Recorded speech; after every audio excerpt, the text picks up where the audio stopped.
సంవత్సరాల తరబడి ఎన్ని మందులు వాడినా మీ మోకాల నొప్పులు తగ్గట్లేదా? ప్రాణ పెయిన్ క్లినిక్ లో అత్యాధునిక చికిత్స.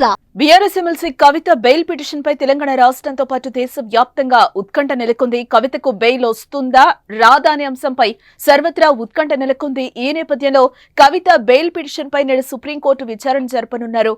అయితే ఇప్పటికే Delhi liquor scam, CBI, ED కేసుల్లో బెయిల్ కోసం సుప్రీంకోర్టును కవిత ఆశ్రయించారు. ట్రయల్ కోర్టు, హైకోర్టులు బెయిల్ పిటిషన్లను తిరస్కరించడంతో కవిత సుప్రీంకోర్టును ఆశ్రయించడం జరిగింది. అయితే మహిళగా, రాజకీయ నేతగా, ప్రజాప్రతినిధిగా కవిత బెయిల్ కు అర్హురాలు అంటూ కవిత తరపున వాదనలు వినిపించనున్నారు. కవిత బెయిల్ పిటిషన్ పై జస్టిస్ బిఆర్ గవాయ్, జస్టిస్ విశ్వనాథన్ల ధర్మాసనం విచారణ జరపనుంది.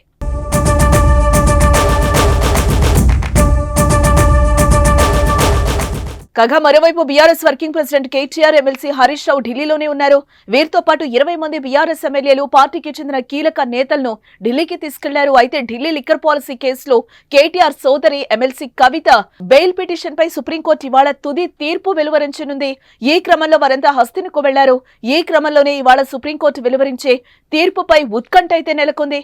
ఈ కేసులో ఇప్పటికే నిందితులుగా ఉన్న కేజ్రీవాల్, మనీష్ సిసోడియాలకు కూడా బెయిల్ లభించింది. దీంతో కవితకు కూడా బెయిల్ వస్తుందని బీఆర్ఎస్ శ్రేణులు ఆశాభావం వ్యక్తం చేస్తున్నాయి. మరోవైపు అటు కవిత ఆరోగ్యం కూడా బాగలేకపోవడంతో ఆమెకు బెయిల్ వస్తుందని అంతా భావిస్తున్నారు.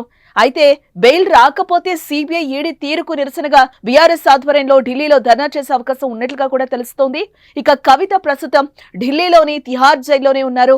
మద్యం కుంభకోణానికి సంబంధించిన సిబిఐ, ఈడీ కేసులో సుమారు 6 నెలలుగా తిహార్ జైల్లోనే ఉన్నారు కవిత.